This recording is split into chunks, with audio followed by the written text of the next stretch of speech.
ஷண்முகபரணி சீரியல்ல இப்போ ஒரு எக்ஸ்ட்ரானரியான எபிசோட் வந்திருக்குன்னே சொல்லலாம். மிஸ் பண்ணாம ஃபுல்லோடையும் கேளுங்க. விசியே வந்து சுத்தமா போ மாட்டேங்குது. பார்க்குற எல்லாரும் லைக் பண்ணிட்டு பார்த்தீங்கன்னா, எனக்கு கொஞ்சம் பேச வந்து மூடிட்டா இருக்கும். அந்த அம்மா பேசிட்டு வந்து போறாங்க. ரத்னாக்கு முழு நம்பிக்கை வந்து வந்துருச்சு. அப்பாடா! எனக்கு என்னன்னு தெரியல. இவங்க மேல எனக்கு முழு நம்பிக்கை வந்திருக்கு. அம்மாவே என்கிட்ட வந்து பேசின மாரி தெரியுது. எப்படி இருந்தாலும் என் புருஷன இவங்க காப்பாத்திருவாங்கன்னு நெனைக்கிறேன் அப்படின்னு சொல்றப்ப, சண்முகம் எதுவும் பேச முடியாம அமைதியா நின்னுட்டு இருக்காங்க. உடனே அந்த இடத்துல வந்து சண்முகம் பேசுறாங்க. எனக்கு ஒண்ணும் புரியல. நான் ஒரு முடிவு எடுக்கிறேன். அது எல்லாம் இந்த குடும்பமே சேர்ந்து அகென்ஸ்ட்டா வந்து நிக்கிறீங்க. ஆனா அந்த அம்மா எப்படி நம்ப அறிவழகன காப்பாத்துவாங்கன்னு எனக்கு தெரியல ரத்னா. ஆனா, நீங்க எல்லாரும் நம்புறீங்க. இதெல்லாம் நடக்கிற விஷயமா? நல்லா யோசிச்சு பாரு. நீ எவ்வளோ பெரிய இடத்துல வந்து வேலை பார்த்துட்டு இருக்க. நியாயமா வந்து உனக்கு யோசனைலாம் வந்து நான் சொல்லி தான் தெரியணும்னு அவசியம் இல்ல. ஏன்டா அவன் நம்பிக்கைய இப்படி உடைக்கிற?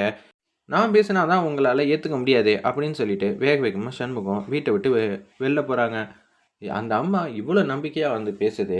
அண்ணங்காரன் இப்படி வந்து பேசிக்கிட்டு இருக்கான். ரத்னா நீ நம்புறல்ல, அறிவழகன் எதுவும் பிரச்சனையிலயும் மாட்டிக்க மாட்டாருன்னு. அந்த நம்பிக்கையே நிச்சயம் உங்க 2 பேரையும் கொண்டு வந்து சேர்க்குங்கிற மாரி யோசிச்சுட்டு இருக்கிறப்ப, நம்ம பாக்கி அம்மாவும் எசக்கியும் யோசிக்கிறாங்க. இப்போதைக்கு வீராவோட வாழ்க்கை எப்படியோ நம்ம சரி செஞ்சாச்சு. ஆனா ரத்னாவ நெனச்சா தான் எனக்கு கொஞ்சம் கவலையா இருக்குங்கிற மாரி பாக்கியத்துக்கிட்ட வந்து பேசுறாங்க. நம்ம எசக்கி, "என்னடி சொல்ற?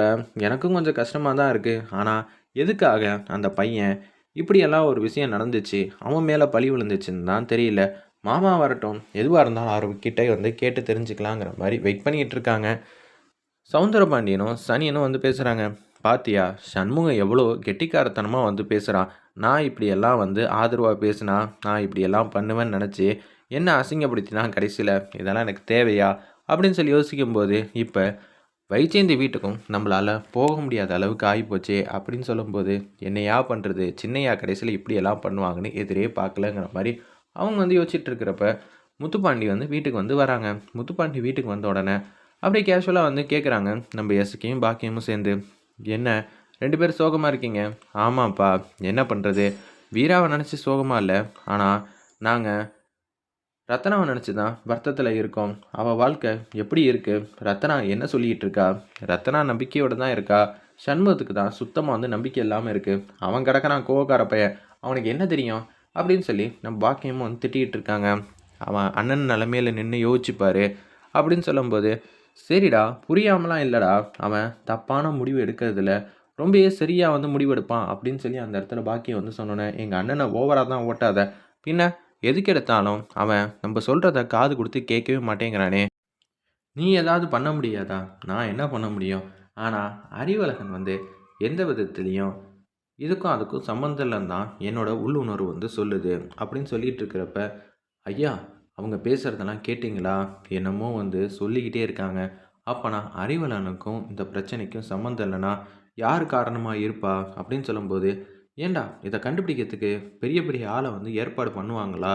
நம்ப சொல்லி எதுவும் பண்ணல. ஆனா ஒருத்தவங்க வந்து வந்திருக்காங்க. அவங்க பேரு" அப்படின்னு சொல்லி அந்த புது அதிகாரி வந்திருக்காங்கல்ல, அவங்கள பத்தி சொல்றாங்க. "அவங்க கண்டுபிடிச்சா தான் உண்டு. ஆனா இதுக்கு பின்னாடி பெரிய ஏதோ ஒரு சதி இருக்குன்னு மட்டும் தெரியுது. ஆனா அது எல்லாத்தையும் எப்படி கண்டுபிடிக்க போறோம்? ரத்தனாவோட வாழ்க்கைய எப்படி சரி செய்ய போறோம் தான் எனக்கு ஒண்ணும் புரியல." சண்முகத்துக்கு கோவம் தான் வருது. நிலைமைய புரிஞ்சிக்கவே மாட்டேங்கிறாப்ல அப்படின்னு சொல்லிட்டு இருக்காங்க. "சரிடா, கொஞ்ச நாள் வந்து சரியாயிடும். அறிவலனுக்கு மட்டும் ஆதரவா எல்லாரும் இருப்போம்டா." அப்படின்னு சொல்லிட்டு இருக்கிறப்ப, "ஐயா இங்க வாங்களேன். எனக்கு ஒரு யோசனை தோணுது. அது கரெக்டான்னு பாருங்கன்னு" சொல்லி வைஜெயந்தி திட்டத்த எல்லாத்தையும் அப்படியே வந்து சொல்லிக்கிட்டே இருக்காங்க. ஒருவேளை இருக்குமோ, அந்த அம்மா எனக்கு தெரியாமயே வந்து மூவ் பண்ணியிருக்கோம்.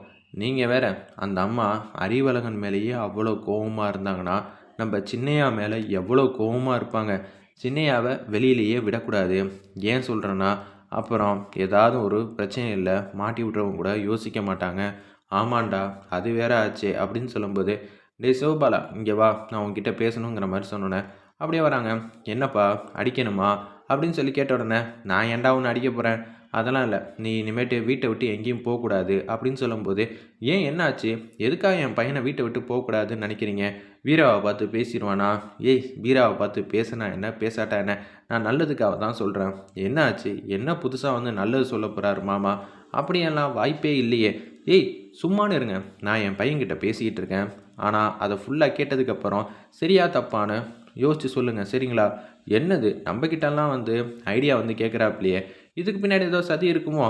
ஏய்யா சொல்ல விடுங்கய்யா அப்படின்னு சொன்னோன்னே, சிவபாலனை இனிமேட்டு பாக்கியம் வீட்டை விட்டு வெளியே போகக்கூடாது. அப்படியே போகிறதா இருந்தால் நீங்கள் 2 பேரும் கண்டிப்பாக கூட போயிட்டு அப்படியே கூட்டிகிட்டு வந்துடணும்.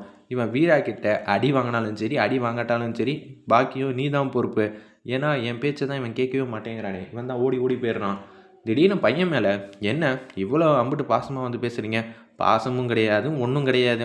ஏன்னா வைஜெயந்தியை நினச்சி தான் எனக்கு கொஞ்சம் கலக்கமாக இருக்குது. ஏங்க அந்த அம்மா என்ன பண்ணாங்க? இந்த கல்யாணம் யாரால அப்படி மாறிப்போச்சு? என் பையனால தான். நீ சந்தோஷமாக பேசுகிற ஓகே, ஆனால் அவங்க எந்த இடத்துல வேலை பார்க்குறாங்க? ஆமாம், ஒரு மிகப்பெரிய அதிகாரியாக இருக்காங்க. அப்படி இருக்கும்போது இந்த பிரச்சனைக்கெல்லாம் காரணம்னு அவங்க யாரை நினைப்பாங்க? சிவபாலன் தான் நினைப்பாங்க. அப்படின்னா சிவபாலன் தனியாக போகிறப்ப அவங்க கோவப்படுவாங்களா மாட்டாங்களா? நிச்சயம் கோவப்படுவாங்க. அதுக்கு தான் நான் இவனை வீட்டை விட்டே வெளியே போகக்கூடாதுன்னு சொல்கிறேன். அப்பா அதுக்குன்னு நான் வந்து வீட்டை விட்டு வெளில போகக்கூடாதா? சும்மானு இரு, நான் போக தான் செய்வேன். சிவபாலா அப்பா தான் சொல்கிறாருல்ல, சொல்கிறது கேட்க வேண்டியதானே? மருமகளே, இப்போயாவது என்னை பற்றி புரிஞ்சுக்கிட்டியே, அது வரைக்கும் சந்தோஷம்தான். நான் எல்லா விஷயத்துலையும் புரிஞ்சிக்கல. இந்த விஷயத்தில் நீ ஏதோ சொல்கிறீங்க, மேபி அது நடக்கிறதுக்கு வாய்ப்பு இருக்குது. ஏன்னா ஒரு வில்லனுக்கு தானே இன்னொருத்தவங்கள பற்றி இருக்கிற திட்டம் போடுறது எல்லாம் புரியும். அதுக்காக தான் சொன்னேன்னொன்னே, சைக்கிள் கேப்பில் நம்மளை வில்லன்னு சொல்லிட்டாலே, சரி சொன்னால் சொல்லிட்டு போகிறா, பரவாயில்ல விடு, பார்த்துக்கங்க. சண்முகம் மாட்டுக்கு வெளியில் வந்து வராங்க. வந்தோடனே வெட்டுக்கிளிக்கிட்டேயும் அவங்க ஃப்ரெண்டுக்கிட்டேயும் வந்து பேசுகிறாங்க. என்னென்ன எப்போதும் சோகமாகவே இருக்க மாட்டியே, ஏதாவது செஞ்சு பாசிட்டிவாக வந்து யோசிப்ப, சாமி மேலே பாரத்தை போட்டு ஏதாவது பரிகாரம் ஏதாவது செஞ்சிட்ருப்பேன். இந்த வாட்டி சாமி மேலேயே கோவப்பட்டா எப்படின்னு அப்படின்னு சொல்லும்போது, டேய் நான் அந்த கடவுளுக்கு என்னடா குறை வச்சேன்? நான் நல்லது மட்டும்தான் நினச்சேன். எனக்காக ஏதாவது வேணும்னு கேட்டிருக்கேனா? ஆனால் என் தங்கச்சிங்களே வந்து சுற்றி சுற்றி வந்து அடிச்சுக்கிட்டே இருந்தா நான் என்னடா பண்ண முடியும்? அதனால தான் எனக்கு கோவம் வருது. ஒரு பக்கம் வீட்டுக்கு போனால் நான் எடுத்த முடிவு எல்லாம் தப்புன்னு வீட்டில் இருக்கிறவங்க சொல்லாமல் சொல்கிறாங்க. அத்தை செஞ்சதெல்லாம் தப்பு தான், ஆனால் கடைசி நேரத்தில் என்னென்னமோ வந்து மாறிப்போச்சு. ஆனால் அவங்க எல்லாரும் சரி என்ன தப்புங்கிறாங்கடா. அதான் என்னால் ஜீர்ணிக்கவே முடியல. சரி சிவபாலனாவது எப்படியோ வந்து போகிறான், வீராவோட வாழ்க்கையை வந்து சரி செஞ்சிடலாம். ஆனால் அறிவழகனுக்கு இந்த விஷயத்துக்கு சம்மந்தம் இல்லைன்னு என்கிட்டயே வந்து பொய் சொல்கிறான். ஆனால் என்ன பண்ணுறது, வீட்டில் இருக்கிற எல்லாரும் அவனை நம்புகிறாங்க. என்னால் அவனை நம்ப முடியல. அப்படி இருக்கிற சூழ்நிலையில் எனக்கு என்னடா சொல்கிறது, எல்லாரும் நம்பிக்கிட்டு இருக்காங்க, முத்துப்பாண்டியிலேருந்து எல்லாரும். ஆனால் எனக்கு மட்டும் நம்பிக்கையே வரமாட்டேங்குது. ஆனால் நீ வந்து எப்படி சரி செய்யணும் தெரியாமல் கஷ்டத்தில் இருக்கனே, அதனால தான் பேசக்கூடாத வார்த்தையெல்லாம் பேசுகிற. உனக்கு கோவம் பொசுக்கு பொசுங்க அதிகமாக ஆயிடுது. அது ஒரு முக்கிய காரணம். இதெல்லாம் எப்படிடா நான் சொல்லுவேன்? இதெல்லாம் சரி செய்ய யாருடா வரப்போகிறா? ஆனால் கவலைப்படாதனே, உனக்கு நீ என்ன தான் கோவப்பட்டாலும் சாமி யாரையாவது அனுப்பிச்சி உனக்கு பக்கபலமாக வந்து யாராவது ஒருத்தர் கண்டிப்பாக வரதான் போகிறாங்கங்கிற மாதிரி சூப்பராக வந்து யோசிக்கிறாங்க. வெயிட் பண்ணி பார்ப்போம்.